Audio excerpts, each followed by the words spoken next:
Assalamualaikum warahmatullahi wabarakatuh. Shalom, Om Swastiastu, Namo Buddhaya, Salam Kebajikan. Perkenalkan, saya Erika Chelsea Oktaviani dengan NPM 2310065 dari kelas C Hukum Asuransi.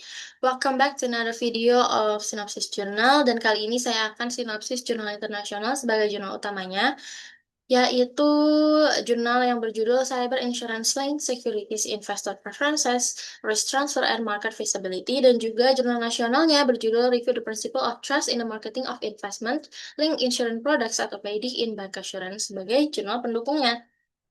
Nah, Em, kita lihat di identitas artikel itu ada jurnal internasional dan jurnal nasional. Jadi sebenarnya kedua jurnal ini memang tidak saling berkaitan secara langsung. Dan juga jurnal internasional atau jurnal utama yang saya sinopsiskan ini tidak berkaitan secara langsung dengan hukum asuransi secara eksplisit dibahas di dalamnya. Tetapi saya melihat di situ ada sesuatu yang menarik mengenai hukum yang bisa dibahas di selanjutnya. Jadi kita kembali lagi di identitas artikelnya. Yang pertama, jurnal internasional itu ditulis oleh Alexander Brown, Martin Allen, Christoph Janik, dan diupload di Austin Bulletin atau publisher yang dari Cambridge University. Sudah Scopus Q1 dan diupload di tahun 2023. Dan jurnal nasionalnya itu diupload di JPPI, ditulis oleh Sinti Indu Dewi Sutomo dan lain-lain di tahun 2024.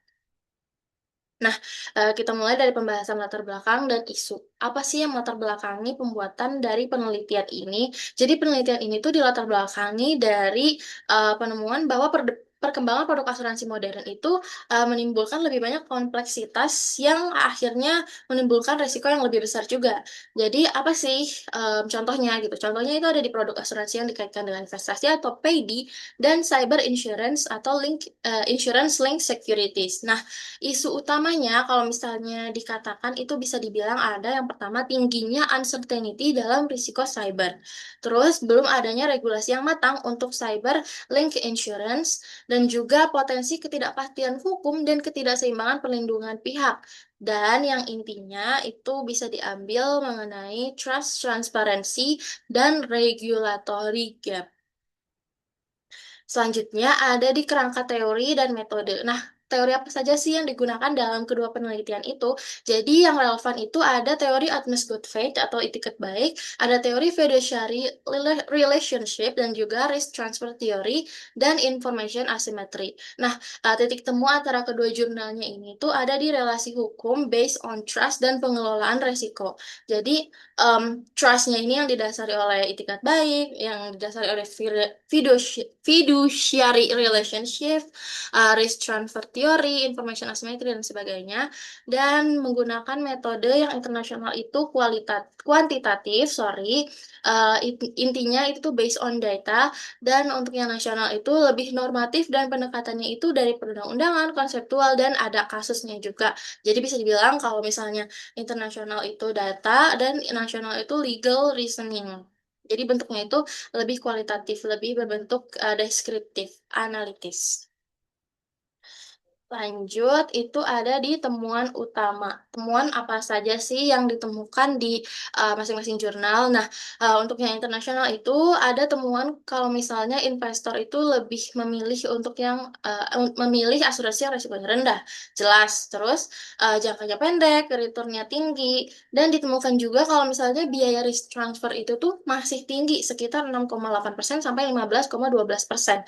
Nah, dari hal itu ditemukan juga kalau misalnya market itu jadinya belum stabil nih karena minim data dan very high uncertainty. Jadi sangat besar gitu ketidakpastiannya.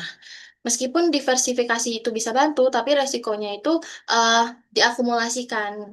Nah, kalau misalnya nasional itu masih belum ada dasar kuat mengenai fiduciary dan fiduciary duty bank.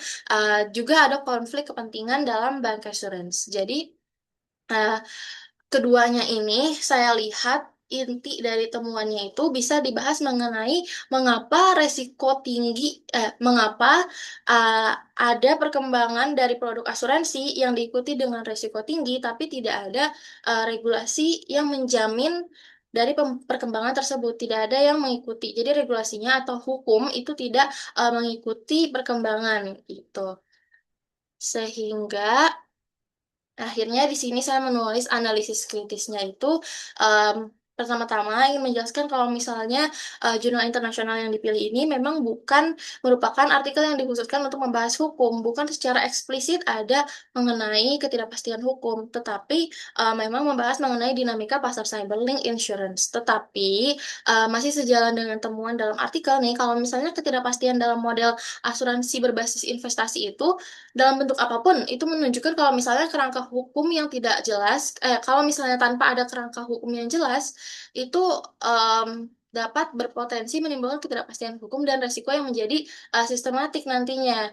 Jadi kalau misalnya, dilihat dari produk-produk ini, itu yang utama ini ada di resiko mekanisme, terus transparansi, kewajiban disclosure, dan sebagainya. Hal tersebut itu harus lebih diperhatikan dan dibuat regulasinya, dibuat, kepastian hukumnya agar lebih menjamin keamanan dari resiko itu sendiri.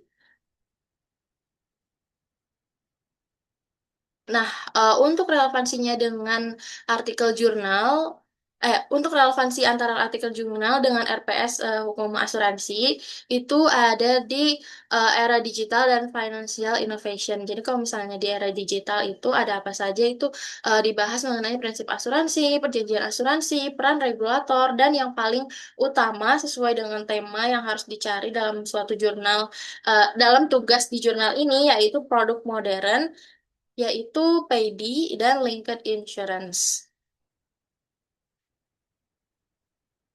Nah, sekian dari saya. Mohon maaf kalau misalnya ada em, salah tangkap dalam pemilihan jurnal. Namun di sini saya melihat kedua jurnal itu sangat menarik karena menyoroti ketidakpastian hukum yang ada di hukum asuransi.